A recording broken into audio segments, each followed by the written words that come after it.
Greetings, peeps of the interwebs. Jake here, and this is obviously my trailer analysis of The Last Jedi, which dropped only moments ago, I think, or an hour. I don't know.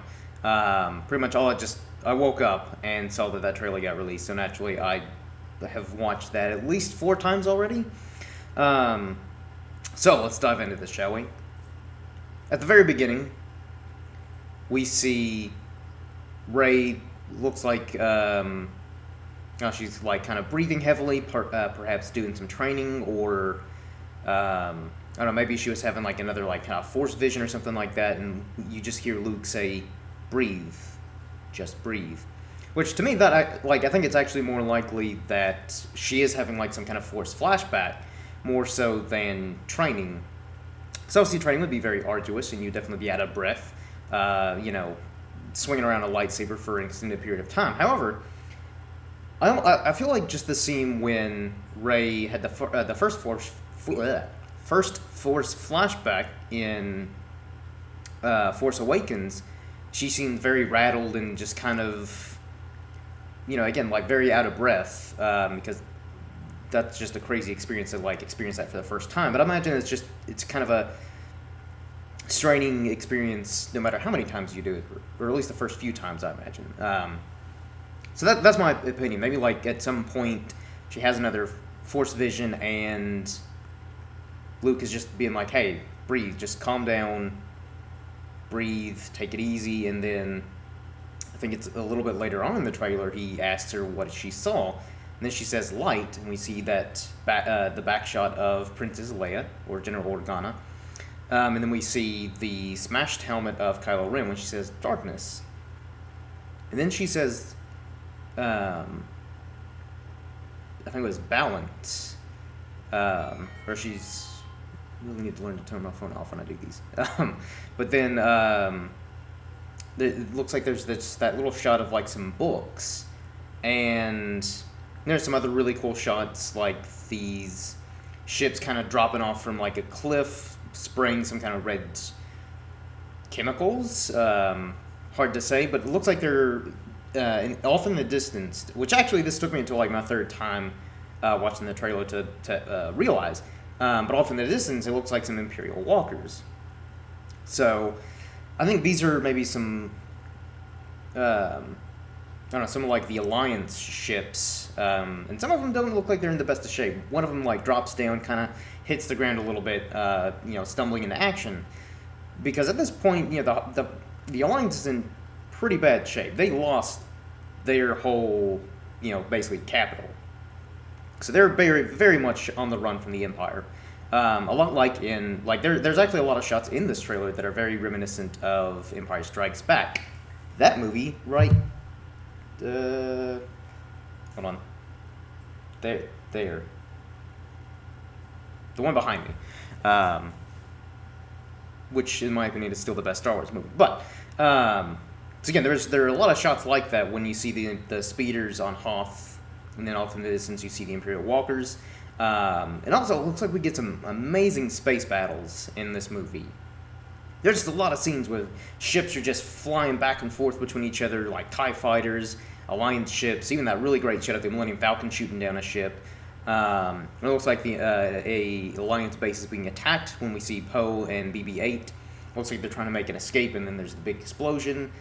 So there's a lot going on in this trailer, and but I like that there isn't a whole lot of information. It's basically just random shots to kind of get us excited, and again, for us fans to over speculate and be like, oh, well, what does that mean? Maybe that explosion is super significant. Probably not. But again, that's the whole beauty of this. And then probably one of my favorite shots is just that wide shot of Rey training with her lightsaber on the little island on the planet of Octo. So again, it's basically picking up right after Force Awakens, as I think they pretty much stated would happen. And I don't know, just a lot of really cool shots. Like I will admit, I wasn't blown away with this trailer, but I think a lot of that is due to the fact that when they first released that teaser for Force Awakens, that's the first time we'd had Star Wars in 15 years. So they could have showed us anything. They probably could have even showed us Jar Jar again. People still would have had some kind of reaction out of it. Maybe not positive, but they at least still the fact that we would have got more Star Wars. So I think that's maybe the only reason why I'm not like super over the moon with this trailer like I was with Force Awakens. And even Rogue One, I thought the first trailer I thought was good, but I think the trailers after that actually got even better. And again, not saying that this teaser was bad by any means. It's just I wasn't as super excited as Force Awakens. But again, that was the first little ounce of Star Wars I'd had in 15 years, so that's probably why. But then probably the biggest scene and biggest takeaway from this trailer is at the very end when Luke says, the Jedi, it's gotta end. Which just that little snippet in of itself is going to create a whole firestorm of theories and speculations. So many people are going to spend countless hours doing research or just, again, typing up an entire essay on their theory or their speculations. And I think, just for me personally, there are the more likely, scenarios of what he means by that are one of two. One of which being, after the events of having his, Padawan basically annihilated by Kylo Ren and his knights. And, again, basically he was trying to rebuild the Jedi Order, since he was, at the time, the last Jedi, and I guess technically still is. And also the fact that it was his nephew. That's got to be even more impactful. The fact that his own nephew turns to the dark side, wipes out his apprentices, and, basically causes everything to collapse again. So yeah, I get why he wanted to just flee and kind of be done with it. So I think that might be one of the reasons why he's saying, the Jedi Order the Jedi have to end, because it's kind of brought him nothing but pain and just not a whole lot of positivity in his life. And so maybe it's one of those things where he's older now, he's seen a lot of stuff, and he's kind of fed up with it, and it's up to Rey to kind of bring him back and be like, hey, look, dude, I know a lot of terrible things happen, I get it, but the Jedi are the only thing that's going to bring order and peace back to the galaxy. So very much like in the first, the original trilogy, where, Luke's kind of brought into this crazy world to bring balance, and again, Obi-Wan was kind of that character where he... again, he's seen some stuff. He's not exactly all in, but after, a chance encounter with Luke, things just, they start to kind of propel the story and get get all the pieces, together. So that could be what's going on in this trailer, or in this film, which I'd be fine with, but at the same time, I feel like it's a little too cliche, I guess, because that was the original trilogy. We've seen that in just tons of other movies where the protagonist, a young, inexperienced protagonist, comes across an older, wiser person that's kind of like, hey, I've seen some stuff, but, you gotta convince me to get back in the game and prevent evil from taking over or whatever. Or, what it could also mean when he's saying the Jedi has to end is because in the expanded material after the films of the original trilogy, Luke did actually start to rebuild the Jedi Order. However, he didn't follow the same guidelines that the traditional Jedi did, like what we saw in the prequels. Because what we saw of the Jedi Order in the prequels, they're very strict, and they had a lot of rules and stuff like that, which is understandable that they have to have a lot of rules, restrictions, and regulations. But at the same time, the Jedi were very arrogant. Like, that's what caused the whole downfall of the Jedi in the prequels, just in that time period, is because they just kind of grew so complacent and just arrogant that their way was the right way, that, the Sith was right under their nose and manipulating everything to cause the, Galactic Empire to rise, the fall of the Jedi, and everything. So I think it's one of those things where, again, in the expanded material, like some of the books and comics and stuff like that, Luke rebuilt the Jedi Order, but he kind of implemented elements of both the Jedi, but also embracing your emotions, because the Jedi were very much against emotions because that could lead to going to the dark side. Understandable, but at the same time, that's how Luke beat Vader. He embraced his anger, and that's how he beat Vader. Obviously, he calmed down after he chopped Vader's hand off again. He was just kind of laying there. Luke realized how vulnerable he was. But I think that was kind of why he started to rebuild the Order in a different way, because it's like, yeah, I'll take some of the guidelines and some of the rules, but it's not going to be as restricting, and people can kind of be more themselves. They're not going to be like these kind of mindless robot type. I don't know. I don't really know how to explain it that well, but so I think that could be what he meant by that. Is he's the Jedi has to end, because also another thing is anytime there's a Jedi around, whether it be a Jedi Order or even just when Luke was becoming a Jedi,